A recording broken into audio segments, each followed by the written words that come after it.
with Intention, podcast where we bring you stories from around the globe. Hello and welcome back to another episode on Rise and Thrive, Mornings with Intention. And today I have a wonderful guest with me, Roberta Campbell. Welcome, dear. How are you today? Hi, Eva. I am great. How are you? I'm doing great as well. Thank you so much for being here with us. And please tell us a little bit about yourself and where you are in the world right now. I am in the Midwest in the United States, and I grew up here. I've spent my whole life here. I grew up in a very small town, probably about 20 miles east of Cincinnati, Ohio, and such a small town that I graduated high school with 28 people in my Wow. whole graduating class. So the good thing about going to a smaller school is I had more opportunity. And so I was able to do a lot of sports and everything else. So it was good. It was a really good thing. And you know, I went to cosmetology school, and when I was 18, I started working full time in a hair salon. And so that's became my life for the past, I don't know, 30 some years or whatever. And so yeah, at 23, I ended up getting married. And by the time I was 30, I had two children, two beautiful kids, a girl and a boy, and thought I had it all. You know, we had this beautiful home that we built. We lived on 5 acres, and we just had this, yeah, really nice place for our kids to grow up. But I felt like there was always something missing. And and I didn't understand that for a long time. And so I felt like I went through my life almost like as this imposter, right? Imposter syndrome.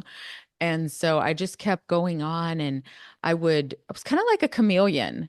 I would just do what everyone else was doing. And it just one day I was like, what am I here for? What is my purpose? I know it's more than this. I love my children. I based my life around my children, but I wanted to contribute more to society. And, throughout this process, my husband and I, we ended up getting divorced and we were married for 16 years, a long time. Yes. And so after the divorce, I just thought, okay, I'm just going to move on with my life. Everything will be fine. And that's not what happened. And so I found out that I needed some time. I needed to spend some time on me. And so when my kids were out of high school, so I became an empty nester. My kids were in college, and I was like, all right, I'm going to sell this house and it's time for me. Okay. I found this cute little apartment and I started working on me. Um, but just 3 weeks later, my daughter, who was 22 years old at the time, um, she was walking across the street in a crosswalk and was hit by a car. Wow. And so she suffered a traumatic brain injury and other invisible injuries. She has nerve damage on her left foot. And obviously, she has, neck and back issues too. And I was in California at that time. And so she was in Ohio. So I had to come back home and take care of her. And we were she was in and out of the hospital, three different hospitals, 2 weeks. It was hell. I'm sorry. It was really bad. I didn't understand her injuries. She didn't have a lot of scrapes and bruises or broken bones. So it was really hard for other people to understand too, because she looked okay, so it was all internal. She had that bleeding, bruising, and swelling on her brain. And Yeah. that caused migraine headaches that she still suffers from today. So, we were on a journey. She had to move back in with me. She was a college student at that time, living her best life. And then she had to move in with me. And we just adjusted and made changes and tried to work on her healing for, oh my goodness, I'm going to tell you, a year or two. And it was very confusing. She was struggling. I was struggling to understand. And this is, there came a point, and it was in 2020 that I will say I hit rock bottom. I had taken, I'd done everything I could. I didn't know what else I could do to help her. I felt helpless. I had spent all of my savings from the house that I had sold on her recovery. And it was just very aggravating. And I said, you know what? I'm just not okay with this. Something has to change. And so I remember that point of where I was just I had to give it up and say, I I give in, I let go, and I walked down to the river and I had this conversation with God, basically. And I asked for help because I knew I couldn't do it on my own anymore. And do you know, right after that, things began to change and things came to me. And I started digging into research to help her with traumatic brain injury, this concussion that she had. And so the more I did, I was like, oh my gosh, there are so many people that are struggling because, first of all, I just want to say a lot of people have a concussion, but don't understand that it is categorized as a traumatic brain injury or TBI for short. Mhm. And so I was like, we have to help others. And so my purpose is now coming to me through this. And I was like, I'm going to write a book. I Mhm. have always wanted to write a book. And probably 10 or 15 years ago, I had shared with someone that I wanted to write a book, and they laughed in my face because I hadn't gone to college. How was I going to write a book? And it kind of like, I was like, yeah, you're probably right. I probably Mhm. can't do that. Yeah. And so for me to think in 2020, 2021, oh, I'm going to write a book, I was like, I'm going to do it. I don't know how, but I'm going to do this.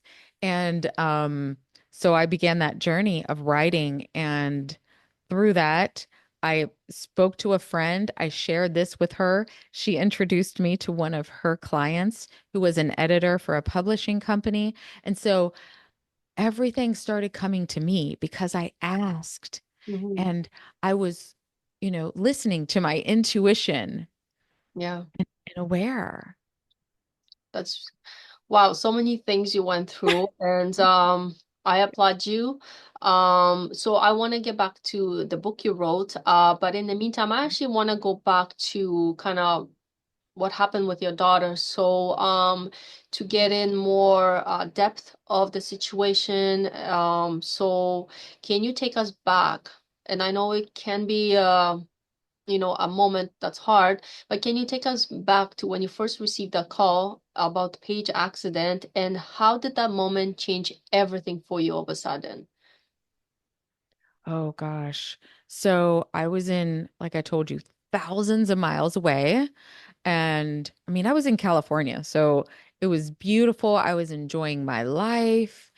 And I was there for hair extension training, actually. So I was expanding my career as well. And so when that call came in, I didn't understand. I couldn't, it was very confusing, Yeah. at first because I'm like, wait a minute. I I don't understand this. Like I didn't want to accept it, I guess. Yeah, yeah.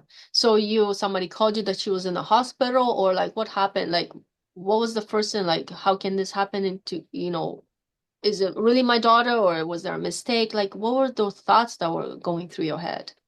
Well, so here's what's interesting. So I actually spoke to her. She called me. Oh, okay. And that's why I was like, "Oh, like maybe okay." I was confused. I thought she was in a car accident. Like nothing made sense. Yeah. Nothing. And Okay. and this is California time, so I don't know, it was very, very early. Mm-hmm. And it took a few conversations to understand what was going on.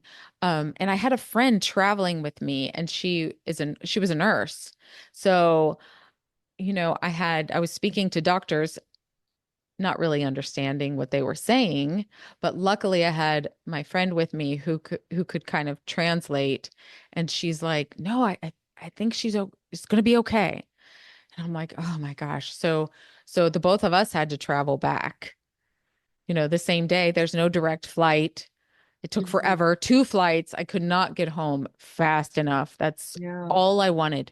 All I wanted to do was to be home with my daughter. And I'm going to tell you, at this time, she was estranged from her father. So sh I was all she had. Hmm. And it was the longest day of my life. Yeah. And that's why I wanted to get into it. Like, what were your emotions? Like, what was like your mind was racing. You couldn't get there. You couldn't collapse time fast enough to get her, to get to her. And so that was probably one of the most challenging times. Or like, what would you say was the most difficult time during that first initial day or two? It was the understanding. Because for someone to be able to talk to her and speak to her on the phone, I thought, okay, okay, she can talk. This is good. She can have a conversation with me. But when I got home, it was late in the evening and she seemed to be doing okay. Mm-hmm. And this was interesting. The next morning, she woke up, she was in excruciating pain. Okay. And it was confusing. Mm-hmm. Because, she seemed to be doing okay the night before. But what I didn't understand was that now, every day, there was more bleeding, bruising, and swelling on the brain. So it kept getting worse. Okay. I didn't understand that. Maybe somebody tried to explain it to me, but it was very confusing. And they were saying too, they were just watching her to make sure that she didn't have to have surgery. So that was always on the table of perhaps having to take some of that pressure off of her brain. Mm-hmm. Um, it was for someone that has never dealt with that, I was completely at a loss. And to see her, like she would lay there, but she couldn't stand any sound because of that migraine. So every day she would have a worse migraine. She couldn't stand any sound or any light on her eyes. So, plus she had injury to her left foot. So moving around, everything was difficult. And I will tell you, a friend shared with me while she was in the hospital some things that she could potentially be dealing with when we got home, like behavioral changes. And I had no idea. Wow. So how was she, because obviously all of a sudden there's so many different things happening, challenges.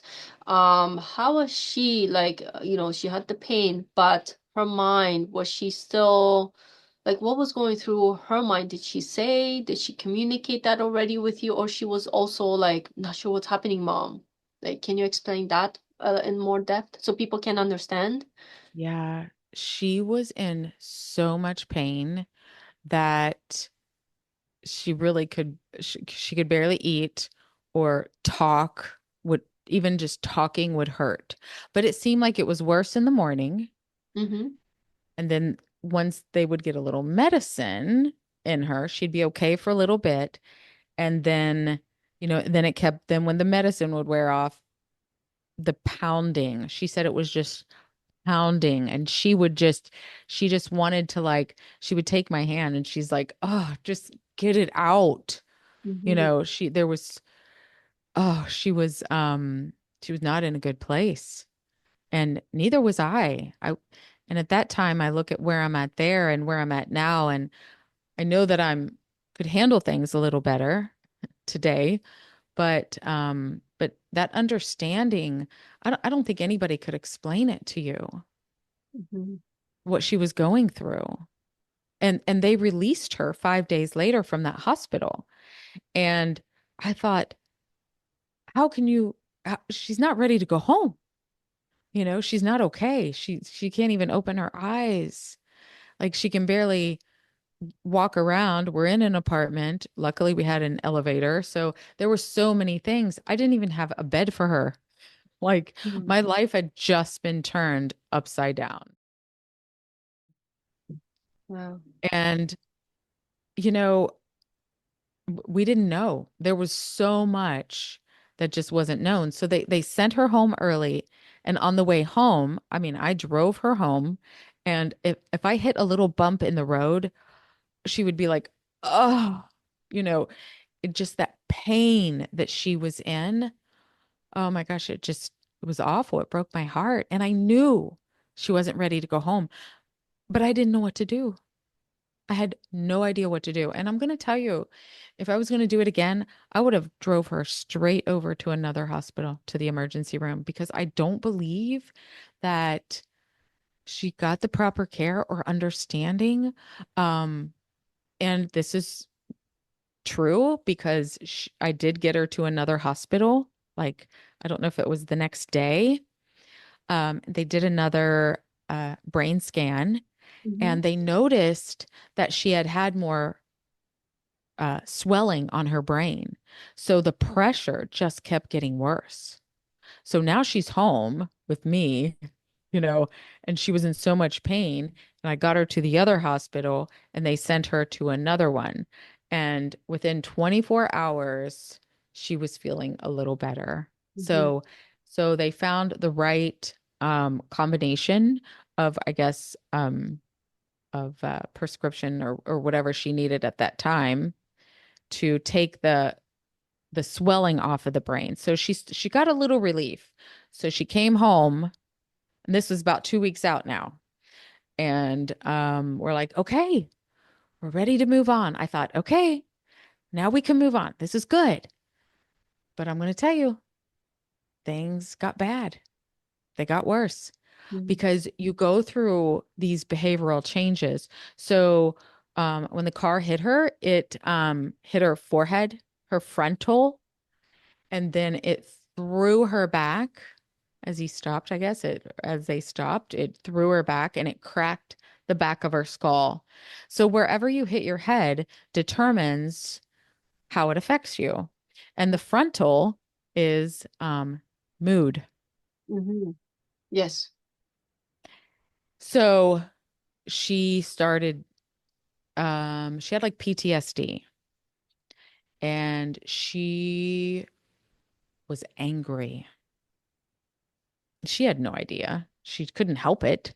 Yeah. And she was just so, I think she was just also angry at the situation that she was in. You know, she couldn't Hmm. move around. Um, her head still migraines every day, and this mood that she couldn't control. I'm like, I'm trying to help her, and it's hard when somebody, isn't so nice to you, and she would tell you she didn't do it on purpose. She didn't mean to. She couldn't help herself, and we made it through. But it was a while. It took a while. You mentioned that it cracked her skull in the back.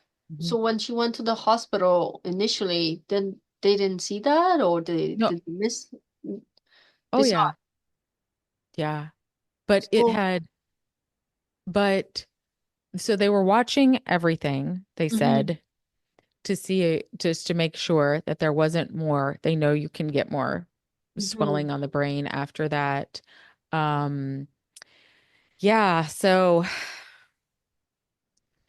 It's I just don't know. Yeah, just listening to that, it's kind of like I can't imagine because I've never been in that situation, and I mean my kid's been sick before for 1 week one time with high fever, and looking at them, you're trying to help them, and you feel so helpless sometimes because you only can do so much, right? And then you just pray that they're gonna recover as fast as they can. But what your daughter went through, and both of you even, I can't even imagine because it's on such a different scale, right? But I feel for you, and I wish, like, turn back time, they would have really looked into it more closely. But like you said, it is an invisible injury and it Yeah. starts progressing, like you mentioned. So how was the next month or two after that? Oh gosh. So then we were just trying to get her into therapy. And oh, she needed physical therapy for her foot, but there's so many different types of therapy for the brain injury. And it also there's so many things like nutrition is very important. But and she was vegetarian, so she's very particular. But she resorted back to eating kind of bad. Like she just only wanted pizza and milkshakes and things like that. So that wasn't helping her. But so I had to work really hard because now I knew I had um to give her the best nutrition that I could. So I changed my diet through this. I basically became vegetarian myself Hmm. Wow. because now she's back with me. So, and I'm taking care of her. So I changed a lot of things for the better and in my health as well. We got her into therapy. There was vestibular therapy. There's her eyes weren't converging. Hmm. So she had to do all of this therapy for her eyes. Wow. Yeah. Whew. Then tonics and all of these other things. I'm trying to work at the time. So she's going to therapy. And at first, we had to take her. My parents stepped it up and they helped out and they would take her when I couldn't. And she had probably over 300 doctor appointments and physical therapy and all Wow. of this within the first year or two. It Whew. was a lot. That's a lot. So, yes. Lot. And Wow. we tried, but the thing was, there was way more. There was more.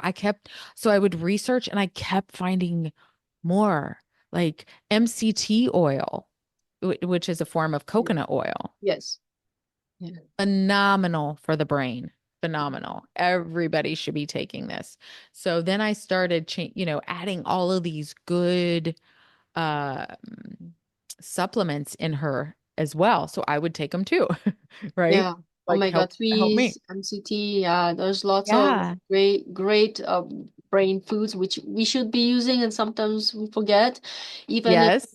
you know, Yeah. everything seems fine, we should still be helping our body, because a lot of the things out there we or we have those moments when we eat the foods we shouldn't, we still need to give our body the proper nutrition. So Yeah. yeah, it's important with or without the injury, right? But Yeah. yeah, so wow, I applaud you for being such a strong mama. Oh my gosh, thank Thanks you. so I much. did thank you. I did not always feel so strong, I can tell you that. But I want to tell you, so at this time, the both of us were in support groups. So I was in a support group for survivors of traumatic brain injuries and their families. And I started noticing that so many people were struggling. And I'm like, oh, like I want to help everyone because as she started to improve a little bit, I was like, yes, I want to help these people. So that's where the book came about too, and all of those supplements, all of the things that she did, all of the therapy and everything, we started putting that together. And I said, is there any way that you could contribute to this book, that you could co-write it with me? Because I think they need to hear your voice too, what you were going through. Hmm. And in the book, I'm going to tell you, like, it was her side too that she was suicidal. She was so miserable. And I mean, I knew this, but I didn't maybe know how extreme. Yeah. So that was really rough actually reading the book again and seeing what she went through. Wow. Uh, So tell us the name of the book and where can people who have maybe somebody who went through similar situation, where they can read up on it. yeah, so I want to tell you, so when I first started it, it was invisible injury, invisible disability. That was kind of like what was coming to me. But as people kept looking at her, the one thing that they would say, and she's a cute girl, and they would just look at her and they'd be like, yeah, but she looks fine. Mm-hmm. Oh, and it drove me crazy because I'm like, oh my gosh. See, I told you, no broken bones, not a lot of scrapes and bruises. Some, yes, Yeah. but for the most part, she did look fine. And I thought, oh, that was the perfect title I know. for this book. She looks fine. And I'm going to tell you, it's not just her, it's not just my daughter. I think it's a lot of us, probably most of us that are walking around and we do look fine and we are dealing with things, whatever that may be. But but in her case, hers was this traumatic brain injury. And I also want to tell people that a concussion is a traumatic brain injury. And anytime that you are in a car accident, here's the thing, a concussion, you don't have to hit your head. It can be just that jolt of your head moving. So a Whiplash. lot, yeah. Yeah. Yeah. Yeah. Your Wow. brain like moving inside your head. And so uh I can see that people that have had concussions have a low immune system. Yeah. Yeah. And one thing that came about through this, interestingly enough, is that I was like, wait a minute. When I was 3, I fell and I cracked my skull. Wow. And it made me think, did I have a concussion?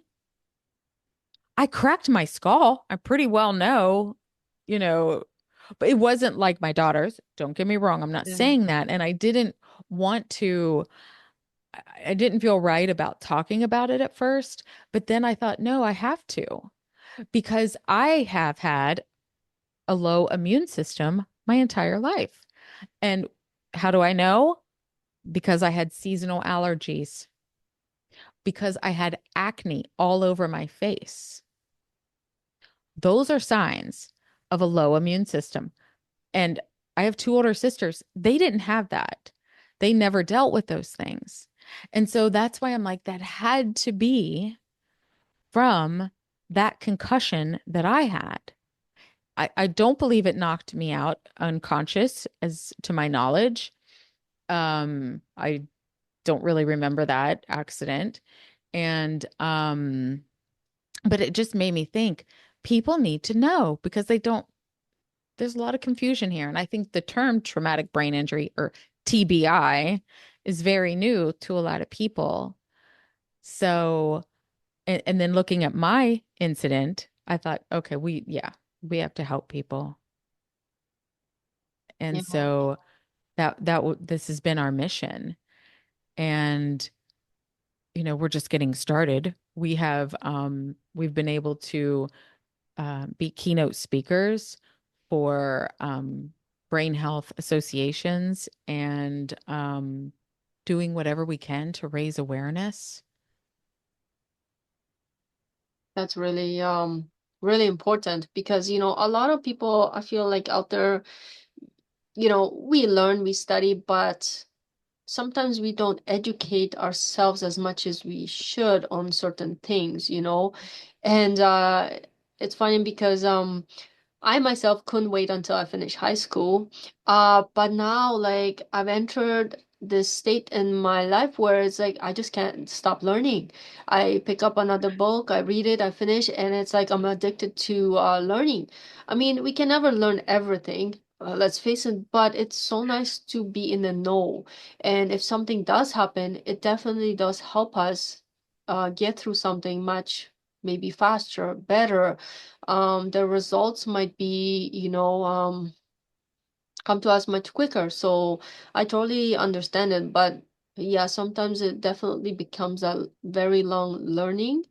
Yeah. And in your case, you had to go through so much because you've never had to go through that. Like, and all of a sudden here you are with something so hard for mom to see and deal with. You not only need to help her, but now you need somebody to keep uplift you.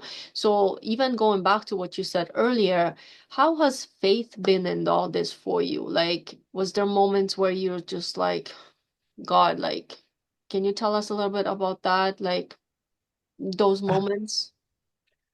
Faith is everything. And my faith has grown so much in the past couple of years. But when we look at things, okay, so when we're talking about faith, because I could have saved myself a lot of turmoil, I will tell you. My faith wasn't as strong as it could have been. And maybe this was part of the reason why I was supposed to, you know, go through some things to strengthen my faith. But when we really look at that and we say, you know what? Everything always works out.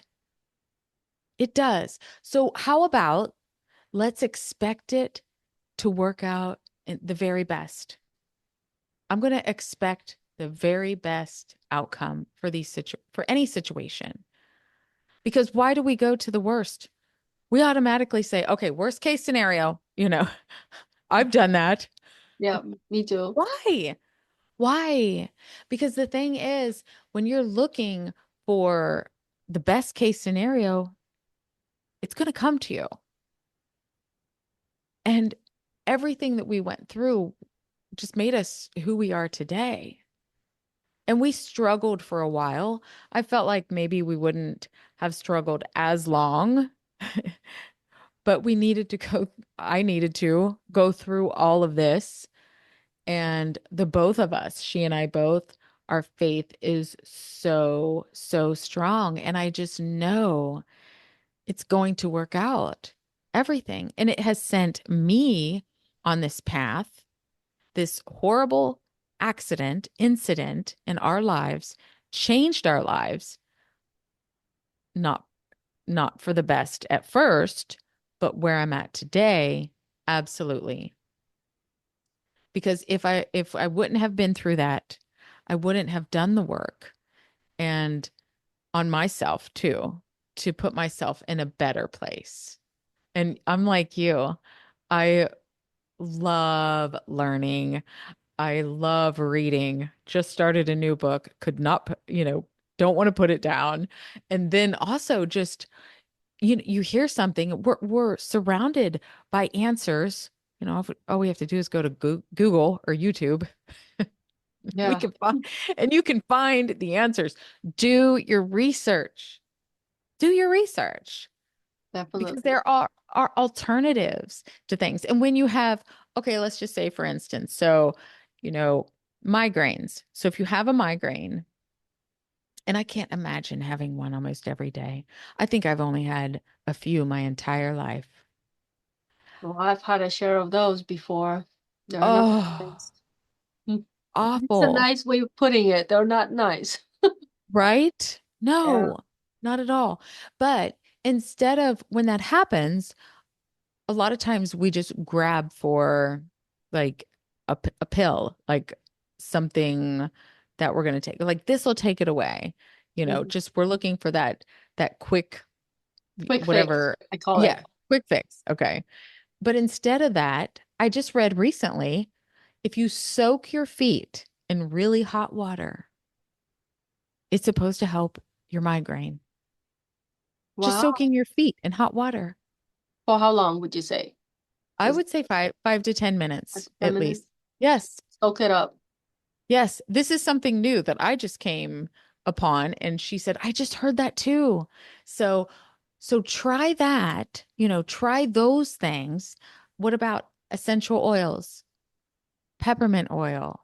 Mm-hmm. Um, try try that. Try natural things first. I want holistic remedies first. Yes. And if I've tried all of those things, then I may have to take the Tylenol or whatever it may be. Yeah. But I don't reach for those like I used to anymore. But you know why people reach out to so much, quick fix? Hmm. Because the world is so busy now. People, it's like, we're kind of programmed. Oh, I don't have time for a headache. Here's a quick fix, and they're like, oh, Right? it helps. And then you kind of brush it under, right? It Yeah. helps, right? But Yeah. for the most part, we're too busy as I would say humanity to get to the root of something. So we do a temporarily quick fix because, hey, I gotta go drop off my kid. Hey, I gotta go to work. I gotta suffer through the 8 hours. Hopefully this pill will help me, and it sometimes does backfire in the long run because you say there's a certain things we neglected for too long and eventually, but it's just, rare cases. But I found out myself too, before I used to take pills every day because I used to have headache nonstop since when I was growing up, headache every day, and my migraine usually would last for about 3 days. I would get to the point so sick that I would be throwing up, and until my body, not me, my body forced it to throw up. I'm sorry, this is the Mm, topic. right. I would not feel any better until my body forced itself. And then all of a sudden I would start feeling better, and then the headache was gone like that. But then it took me, I could feel like my brain would be fried for at least a day because the 3 day you suffer, that headache's there. You can't kill it with anything. Once it Yeah. releases with then all of a sudden it's like, okay, now a day of like kind of like, whew, this feels good. My brain feels like it's fried, but I'll be better tomorrow. And I would go through that every like 6 months or so, or whatever, right? Because even when I was growing up, when I was a teenager, same thing. I would have lots of headaches, but not so much the throwing up part. But it takes a lot out of you. It Yeah, does. it So really does. imagine when your brain's hurting, your foot's hurting, all these things that Mhm. need attention. Yeah. And sometimes we want to do is take that drug that will help us, Sometimes, yeah, we need to go back to natural healing, you know? So, Yes. Yes, we do. yeah. And that's why once, we were into that, I mean, just you would not believe the prescriptions that she had. And she's like, she even knew. She's like, I do not want to take this. I know it's not good for me. We're gonna try. Let's do what we need to do, Yeah. to so I don't have to do that. Because you can't take that forever. Temporarily, Yeah. okay. Yeah. I mean, when Sometimes. it's something life-threatening, yeah, we Yeah. do have to sometimes do things we don't want to. But when you have that room to actually go back and really, study or listen to your body, take the holistic approach, that's better for you in the long run, right? So, Yeah, yeah. So I absolutely. betcha your book is full of those healing remedies in there. Yes. Yes, absolutely. Yeah, so I'm gonna be, yes, I confess I haven't read the whole book. So Yeah. I'm also gonna go get one because, on and off we get things, and holistic healing is very important. But one thing I want to ask you, looking back at all of this, is there a specific thing or maybe resources or support systems that you wish you had access to that could have made a big difference in both your life and Paige's life recovery? Was there something you wish you knew right away at the beginning? Well, first of all, I wanted to finish that. You can find our book on Amazon. So I didn't take, yes, thank you. I wanted to add that in there. So yes, our book's on Amazon.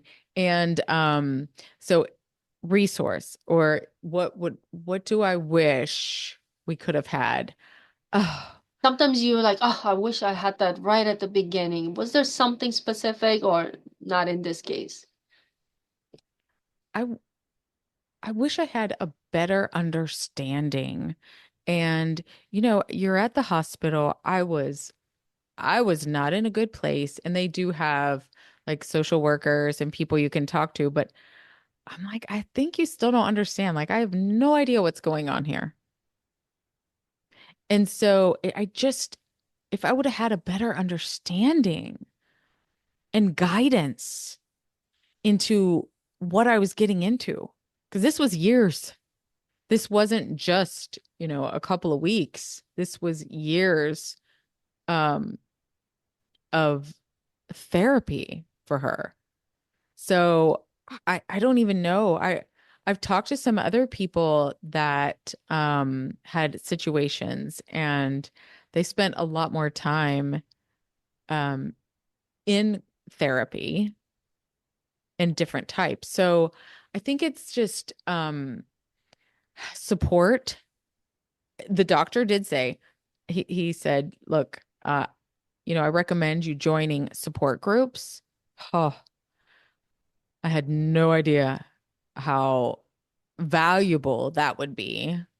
It's difficult, but it was also very valuable. So support groups are amazing. Groups, community in any case, I think is so good because you're like, oh, I can see what other people are going through. It's also difficult because it's also just really hurts your heart to watch others when so many people out there needed help. The thing is that holistic and alternative treatments are expensive. They just are. And so a lot of people can't get the help that they need because it's out of pocket. All of the things that she did, like even this seeing physical therapist that did cranial sacral therapy on her. I don't know if you've heard of that, but I had never. And that helped her tremendously. So there were all of these things that were available, but most people can't afford them. So what can we do to help Yeah. others? Oxygen therapy she was able to do, but people needed, if they could get in and do that, it could change their life. Yeah. It could have helped them so much. And that's why, for the most part, yeah, sometimes money plays the role, time sometimes is a big effect because, you may not have that time and you need the medication or something right away, right? So I understand the whole point about, well, I don't have the money or, well, I am whatever it may be. But when you do can and do more research on a certain thing, then I strongly suggest do it.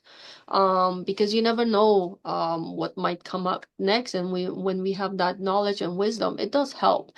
And, join the communities, everything does help. Like there were certain things I was going through when I was a child or young teenager. And even then, I wish I knew things back then or had places to turn to, and I didn't.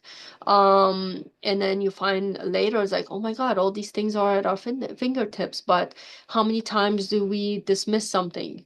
Oh, it's like, oh, I'll just rather watch TV. I'm sure it'll solve it by itself. Or, oh, I'm sure, it's like, well, no, like sometimes we have to really sit down, look at ourselves, our situations, and try to pick the best method or solution for whatever we're going through, right?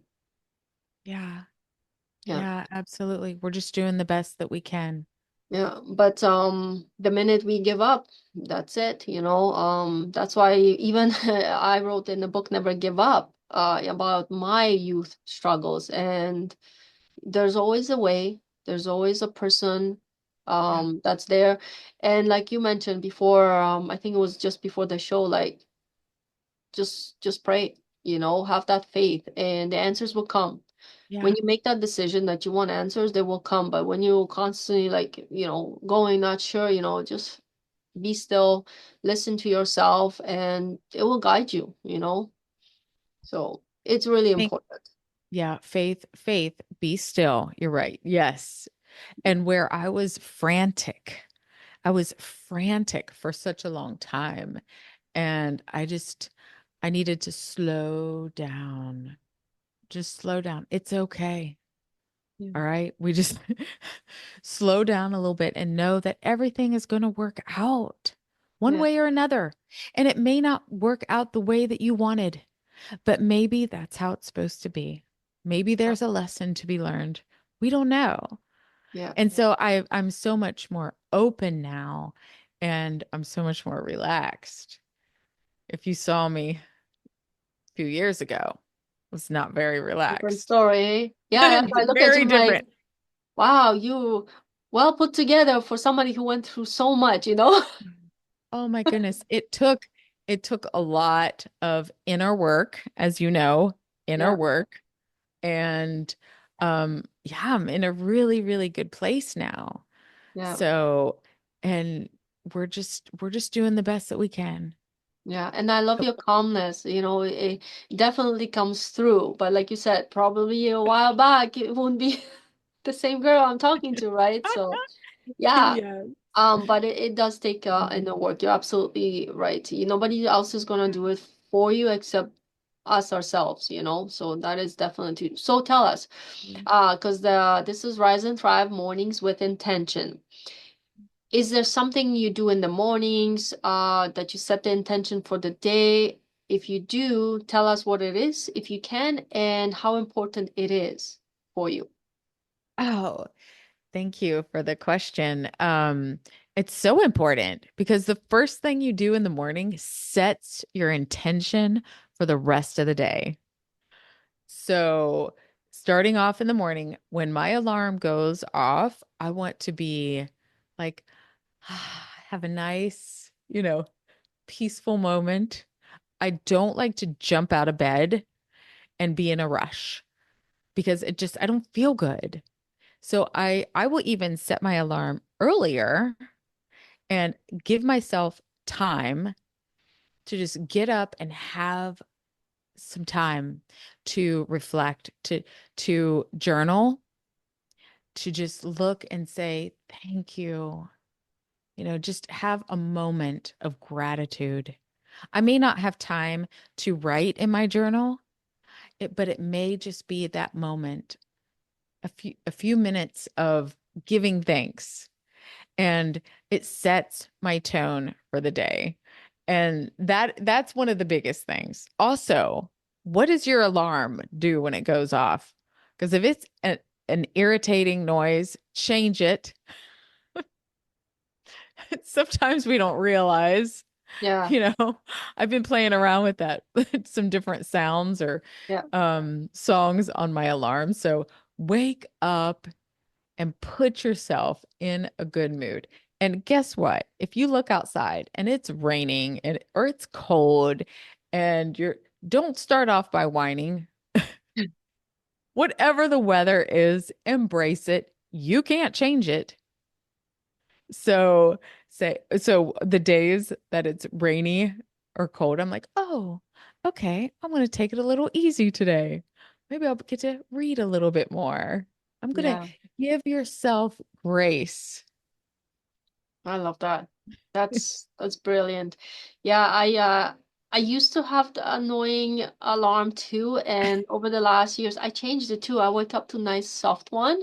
And yeah, there's times I like to go back and sleep, so I have a backup one on top of a backup, so I do get up Right? eventually. But because sometimes you want those like extra minute or two, but yeah, and if it rains, I told myself, because sometimes we don't like certain weathers, right? But now even when it's raining, I'm like, oh, it's washing all the dirt away. Keep raining. Right? Like you tell yourself something, you change the way you look at things and the way Yeah. things, they do change. So yeah, kind of Yeah, like, with all the personal development, tricks and stuff we have, it's so many tools at hand, we got to use them, we do. make the day brighter. So I hope everybody enjoyed this beautiful podcast. And if there's anything either one of us can help you with, please reach out. And we are here for you. In this video, we'll definitely share bio about my special guest today and all the links to her social media and Amazon so you can go and purchase the book. Once again, thank you so much for being on my podcast, Roberta. It's been such a great honor to have you here.